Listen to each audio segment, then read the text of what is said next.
Hey Pair Pals, Danny here. Welcome back to the channel. And today we're going to be taking a look at the statue by First Four Figures of Banjo and Kazooie. Let's do it.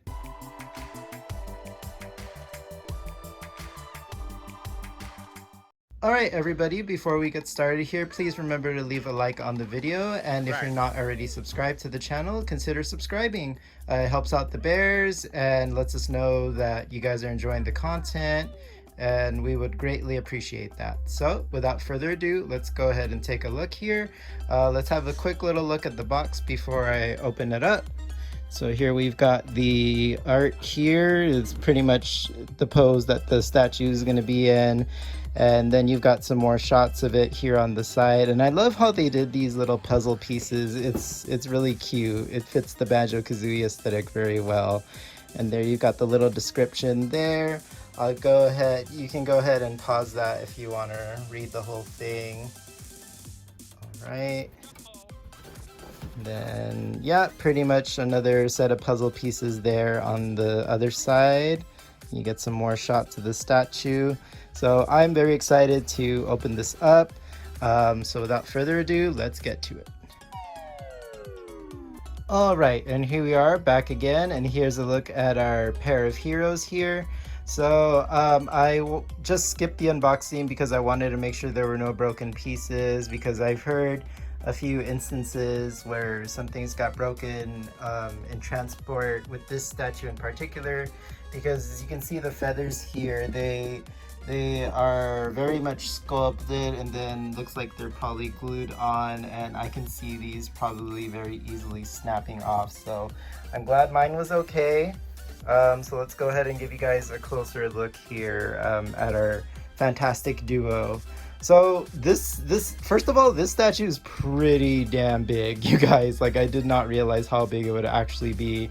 I think it stands about 20 inches tall, and with the wings spread out like that, it's about 25 inches width. So it's pretty hefty too. Like, I'm not gonna lie, like I have to be really careful when transporting this because it's very heavy.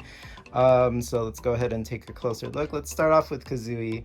And you did have to assemble a few pieces, like the wings. I had to insert them there, but it was generally pretty easy to do. But just like look at all the details on her feathers here. They did some nice airbrushing here too. Is that? No, that's just the lighting. Okay, we're good. And just look how these feathers are just sculpted. This is so beautiful. They did such a good job here. And then you've got her giving some side eye here, some glossy eyes. They painted that very well as well. The yellows, the reds, and even some oranges in there all look really good here. Yeah, they did a really damn fantastic job with this.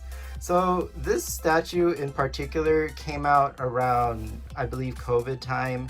And at that time, I had just lost my job, so there was no way I could afford anything like this. And that bummed me out because Banjo Kazooie is one of my favorite games of all time, and that bummed me out that I missed out on that.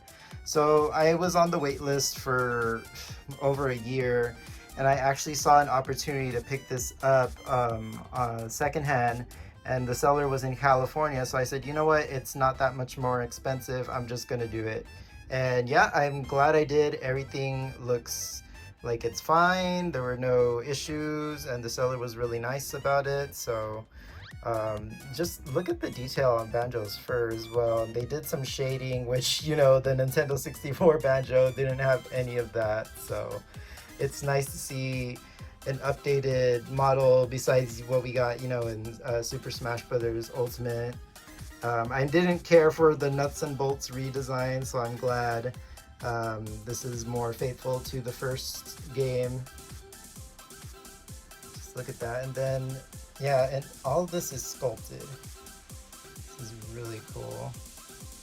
We got his shorts back there, and then the backpack. Oh yeah, so I did have to insert Kazooie as well into the backpack, so that was pretty cute. Though I will say, when you pick up the whole statue, be careful, don't tilt it, because she might fall out, which almost happened to me, but I caught it. So just be very careful when doing that. I would say if you're going to be transporting it, just take her out. Um, so there we go. Let's turn this around a little bit. Let me just grab it. It's better to grab it from the base, honestly.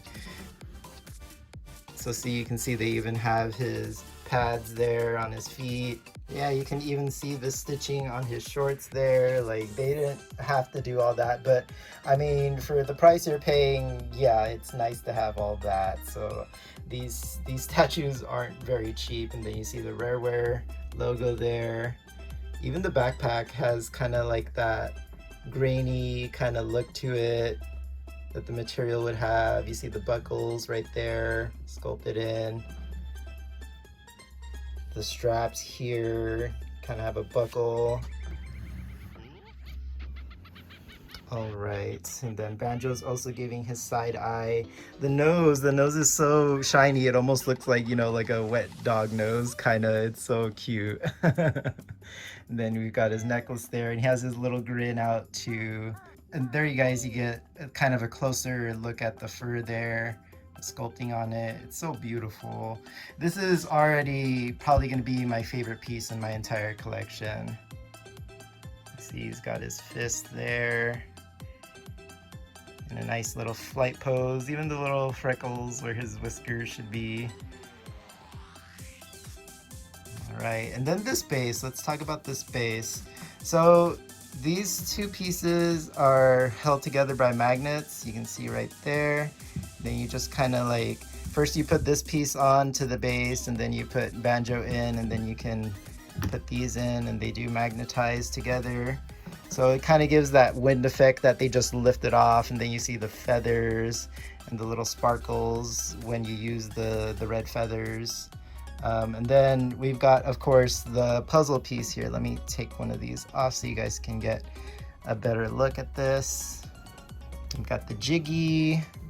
The fact that the stand itself is a jiggy, that's so cool. I love that they did that.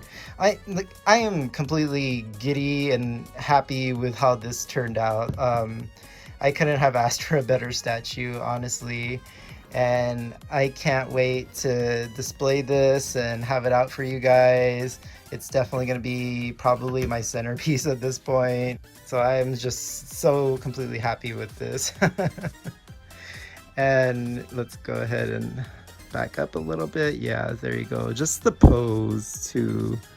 They're in the middle of flight. Let me turn you guys sideways here. So even because of the way their eyes are painted on, so even if you have them from the side posed, you can still see their eyes very well because they're giving it that little side eye. So that's good that they thought of that. And all right, guys, that's gonna go ahead and wrap this video up. I hope you guys enjoyed it as much as I did, because I'm just in kind of disbelief still that I actually was able to get this, and it just goes to show that sometimes an opportunity comes and you just got to take it. And if you're ever curious about owning a first four figure statue, I definitely recommend it. And they do have payment plan options, so you don't have to, you know, do that big chunky payment all at once. You can spread it out into little payments. I actually have a Gruntilda pre-ordered as well, which the pre-orders opened about a year and a half ago. So I've been having plenty of time to be able to pay her off, and I should have her fully paid off soon. So once she ships and she gets here, I'll make sure to do another video, and then we can do a side-by-side comparison as well. And then if like that Majora's Mask I have back there is also first four figures, along with the Luigi, which was a gift from Jesse. So I definitely recommend them. They do a really good job, and I hope you guys have been enjoying the videos I've been doing on their statues. And I'll see you guys on the next one. Have a great rest of your day. Bye, everybody.